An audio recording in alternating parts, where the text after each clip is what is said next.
전원책위원이요. 내가 원래 이름 부르는 거 좀 조심스러워 하는데 그래도 한번 해볼까 하면서 6명의 이름을 아주 꾹꾹 눌러서 얘기했습니다. 어떤 6명이냐고요? 이제 좀 전당대회를 포함해서 정계에서 물러섰으면 하는 분들이던데요. 어떤 분들이 거명이 됐던 건가요? 그러니까 변호사님? 뭐 지난 대선에 나왔던 분들을 비롯해서 자유한국당에서 대선 주자급으로 분류가 되는 분들 다 망라한 겁니다. 뭐 화면에 나오고 있네요. 김무성, 홍준표, 유승민, 안철수, 황교안, 김문수.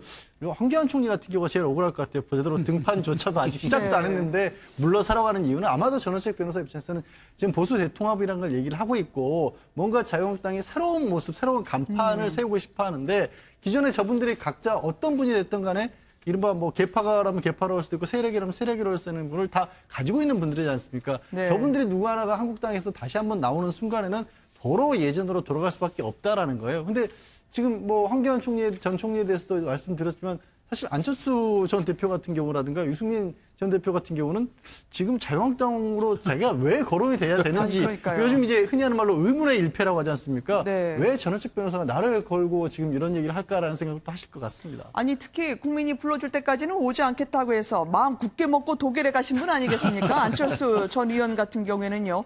이분 지금 멀쩡히 독일에서 공부 잘하고 계실 텐데 그렇죠. 이게 호명을 당하니까 어떤 심정이실지 모르겠어요. 그러니까 성찰과 체험의 시간을 갖기로 하고 이제 독일 가서 많은 공부를 하고 있는 안철수 대표에게 네. 전원책 위원을 통해 가지고 언론에 호명되는 이런 네. 아주 이상한 일이 벌어졌는데 왜 저분 이름을 전원책 들었을까요? 변호사의 저런 그 등판해서는 안 된다고 생각하면서 거론했던 것들은 네. 나중에 그 김병준 위원장도 이야기했습니다만 지금 전원책 변호사께서 조강특위 위원으로서 당의 어떤 입장을 가지고 이야기하는 것인지 아니면 그전에 정치평론도 하시고 방송을 했기 때문에 네. 정치평론가의 입장에서 개인적인 입장을 하는 것이 막 뒤섞여 있는 것 같아요. 그 부분을 좀 우리가 분류해서 봐야 되는데 막 뒤섞여서 이야기하니까 좀 일파만파 좀 부작용이 있는 것 같고요. 두 번째로는 지금 저 대화 내용에도 나옵니다만 저 6명의 이름을 거론하면서 등판하지 말라는 게 네. 내년 2월로 예정된 한국당 전당대회 당대표로 나오지 말라는 것인지 그러니까요. 아니면 아예 차기 대선 주자로서 꿈도 꾸지 말라는 것인지 네. 굉장히 불분명합니다. 왜냐하면 그 발언 내용 중에 보면은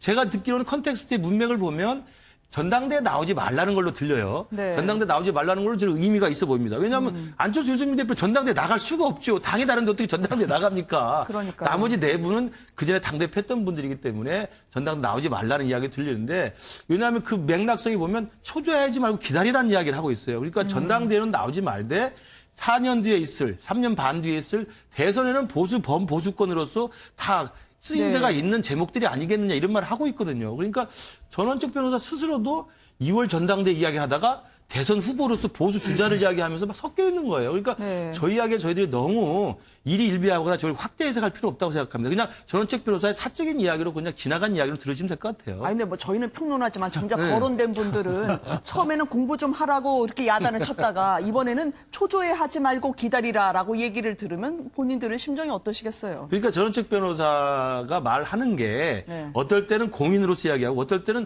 개인적 견해를 이야기하고 어떨 때는 당에 대해서 이야기하고 어떨 때는 보수 전체에 대해서 이야기하고 어떨 때는 태극기 부대를 이야기하고 막 뒤섞여 있는 겁니다. 그러니까 네. 제가 볼 때 저분이 정치를 본격적으로 하지 않았기 때문에 아마 정무적 감각이나 정무적 고려가 이렇게 깊지는 않으실 거예요. 그러다 보니까 말을 하는데 뒤섞여 있는 거기 때문에 우리 평론의 영역에서 이야기할 때도 저분의 이야기 전체를 우리가 다 귀쫑긋해서 일일이 평론해 줄 필요 없다고 생각합니다. 저희가 그냥 지나가는 말로 들었으면 좋겠다는 생각입니다. 저는. 아니 그래서 좀 전에 말씀하셨던 것처럼요. 김병준 위원장 같은 경우에 명색이 비대위원장이 난데 전원책 위원 말씀 들어보면 이게 평론가인지 아니지 좀 헛갈린다. 이 혼란스러움을 좀 간접적으로 우회적으로 지적을 했었거든요. 김병준 위원장의 이야기까지 한번 들어보실까요? 태극기 부대라는 말이죠. 예. 왜 우리가 이 촛불 시위는 두고 촛불 혁명이라고 부르고 태극기 들고 나오시는 분 자꾸 태극기 부대라고 표현을 합니까? 그분들이 마치 뭐 무기를 들고 나와서 그 쿠데타를 일으킬 것 같은 그런 위협 세력으로 간주를 한지는 모르겠는데 마치 그 태극기 부대는 극우다 이런 식의 표현을 하고 그리고 그렇지 않은 보수는 뭐 건전한 보수다. 뭐 이런 식의 표현을 한다는 것은 나는 지나친 그 왜곡이라는 생각을 해요. 이분도 들어와라. 저분도 들어와라. 이 세력도 들어와라. 저 세력도 들어와라. 이런 유의 통합이 아니라는 걸 내가 지금 아마 한 10번 이상 아마 공개적으로 이야기를 했을 거예요. 그런데 이제 전원책 변호사께서 아직도 이제 그 말하자면 개인적인 그런 평론가 내지는 공부하는 학자 내지는 변호사로서의 그 의견을 피력하는 부분이 있고, 그다음에 조강특위 위원으로서 그 입장을 피력하는 부분이 있거든요. 그것이 지금 구분이 잘 안 돼 있으니까 혼란이 대단히 많은 것 같은데. 전원책위원에게 뭐 좀 이야기를 하실 생각이 없으신지. 있죠. 이제 저하고 많은 이야기를 이제 앞으로 할 겁니다. 말씀하시는 분들도 좀 헛갈리지 않으실까요? 김병조 위원장은 처음에요. 물갈이는 없다고 했다가 또 전원책위원이 나중에 들어와서는 이 사람들은 안 된다라고 얘기를 하니까요. 이게 쇄신하자니 통합이 걸리고 통합 얘기하자니 또 쇄신이 걸리는 한국당일 것 그러니까 같아요. 아까 말씀대로 전원책 변호사가 또 평론도 많이 하시지 않았습니까? 네. 그러니까 이제 그 평론으로 그냥 개인 생각하고 또 조광특위 위원들 생각이 좀 막 섞여 있는 것 같은데 기본적으로 비대위원장은 김병준 위원장이고요. 네. 그다음에 이 전 변호사님은 조직 강화니까 조직에 관해서만 말씀하시는 게 맞거든요. 근데 지금 말씀하시는 내용을 들어보면 당의 진로라든지 뭐 네. 강령까지도 다 이렇게 언급하시는 말씀을 하기 때문에 굉장히 당 내에서도 그렇고 밖에서도 굉장히 혼란스럽죠. 이게 도로 박근혜당 되는 것 같은 그런 느낌도 들게 되고. 네. 그래서 아마 김병준 위원장도 이렇게 어떻게 보면 전 변호사에 대해서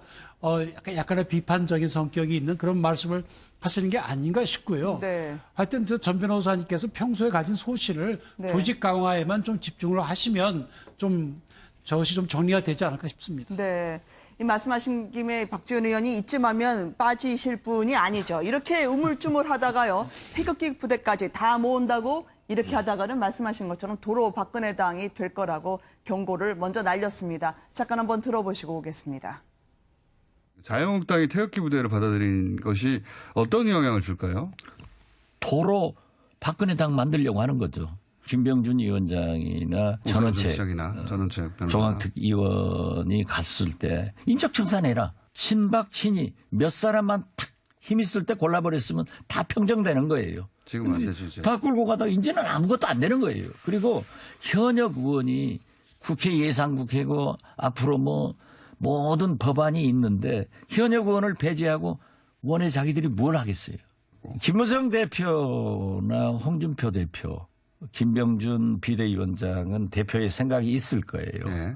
그렇지만은 지금 흐름을 보면은 홍준표는 안 돼요. 그러니까 안 될 것 같으니까 내가 그거 하냐 대통령 후보로 나가겠다. 그게 아주 홍준표 대단한 분이에요. 그렇게 해야 돼요. 정치 감각 좋죠. 네. 네. 그런데 아마 김병준 위원장이 하려고 하겠지만은 네. 황교안 어렵죠. 거기도 새가 대통령 없어서. 후보 생각할 거예요. 정작 당은 무엇이 통합이고 혁신일지 한 발짝도 못 가는 사이에 다른 분들이 이미 다 정의를 내버리신 것 같아요. 그러니까 지금 한국당의 가장 큰 문제점은 뭐냐면요. 지금 김병준 체제로 돼 있는 게 비상대책혁신위원회예요. 그러니까 네. 혁신을 위한 비대위 체제입니다. 그래서 전당대회를 통해 가지고 다시 한번 새롭게 태어나는 자유한국당을 보여주겠다는 것인데 네. 그렇다면 자유한국당이 어디에 깃발을 들고 어떤 방향으로 갈 것인가를 정해줘야 되는 거거든요. 근데 지금 전원책 변호사가 조광특위 의원으로 오면서 태극기 부대 이야기가 나오고 네. 그다음에 박근혜 대통령 탄핵 때 찬성했던 국회의원들이 뭐 했냐는 질타가 나오고 그리고 마치 바른정당 갔다가 다시 복당했던 복당파와 아직도 나가지 않고 반성하지 않고 있는 친박파 사이에 갈등이 재점화되는 듯한 모습으로 지금 집안이 지금 엉성 막 끓고 있는 거거든요. 네. 거기에 전원책 조광특위 위원회 발언들이 이제 불을 얻게 기름을 더 얻게 돼 있거든요. 그러니까 그러다 보니까 자유한국당을 지지한 사람들이나 보수의 어떤 지금의 어떤 존재가 괴멸되고 있다는 것을 아쉬워하는 이 유권자층에서는 도대체 한국당이 뭘 하려고 하는지 지금 헷갈리는 겁니다. 지금 아까 박지원 의원 나온 것처럼 도로 박근혜 당으로 가려고 하면서 친박이 잘못이 없다라고 지금 다시 이야기를 하는 것인지 네. 아니면 박근혜 탄핵에 책임을 지고 친박을 완전히 결별하면서 새로운 보수로서 우뚝 서가지고 야권으로서 합리적인 대안을 좀 제시할 것인지를 명확히 정해줘야 되는데 네. 전원책 변호사 들어온 이후로는 지금 이 부분이 섞여 있는 것 같아요. 제가 볼 때. 왜냐하면 전원책 변호사 개인적으로도 제가 알기로는 박근혜 대통령 탄핵에 대해서 상당히 법리적 문제가 많다고 생각하시는 분이거든요. 네. 그런 발언들을 좀 하고 있고. 근데 그것이 과연 우리 국민 정서에 지금 부합하는지는 전혀 동떨어진 인식이거든요. 그렇다고 한다면 자유한국당이 많은 사람들의 정치 활동의 자유를 얻기 위해서 태극기 부대 들어오는 건 좋습니다만 네. 태극기 부대는 제가 볼 때 대한애국당으로 좀 보내주고 자유한국당은 자유한국당이 거듭나려면 네. 친박과는 완전히 정치적으로 이쪽으로 결별되는 모습을 보이고 그리고 야권이 재편될 수 있는 자기 희생의 모습을 보여야 바른미래당이든 평화당이든 무소속에 있는 분들과 어떻게 새로운 판을 짤 것인지를 시작할 수가 있을 텐데 그것조차 하기 힘든 상황으로 지금 가버리기 때문에 제가 볼 때는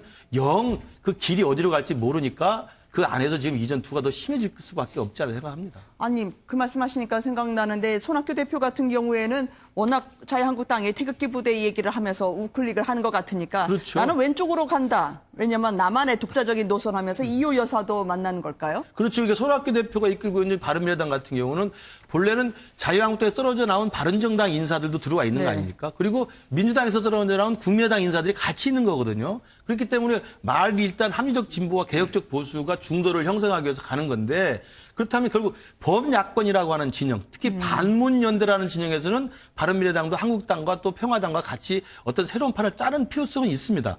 그런데 한국당이 저렇게 지금 진로가 모색이 되지 않고 친박 도로박근혜당의 지금 분위기를 만들어가 버리면 바른미래당의 손학규 대표로서는 움직일 룸이 하나도 없는 거죠. 그렇기 때문에 우리가 오히려 야권의 중심이 되겠다. 우리가 오히려 중도와 보수를 아우르는 중도, 범중도 보수의 중심이 되겠다고 지금 독자 노선을 계속 강화가 있는 것으로 해석이 됩니다. 그럼 혹시 말이죠. 전원책 위원이 그래도 칼을 쓰는 사람은 나 같은 조광특위 위원이라 얘기했기 때문에 지금 2월 전대 가기도 전에 뭐 당협위원장 내치는 과정에서 이 12월에 상당히 자유한국당이 1월까지 좀 싱숭생숭하면서 손학규 대표 입장에서는 기회를 볼 찬스가 올 수 있을까요?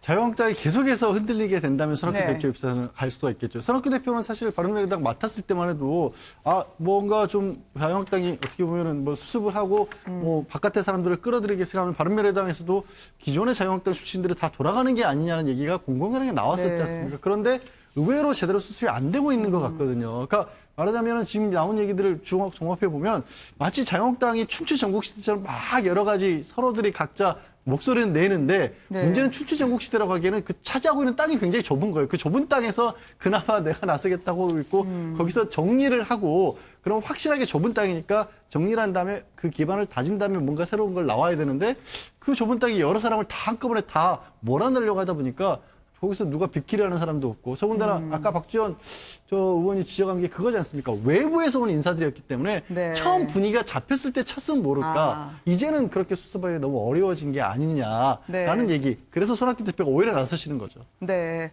갑자기 불려 나오는 안철수, 유승민 이 당혹스러운 보도까지 아마 접하셨을 것 같은데요. 자유한국당 이야기를 짚어봤습니다.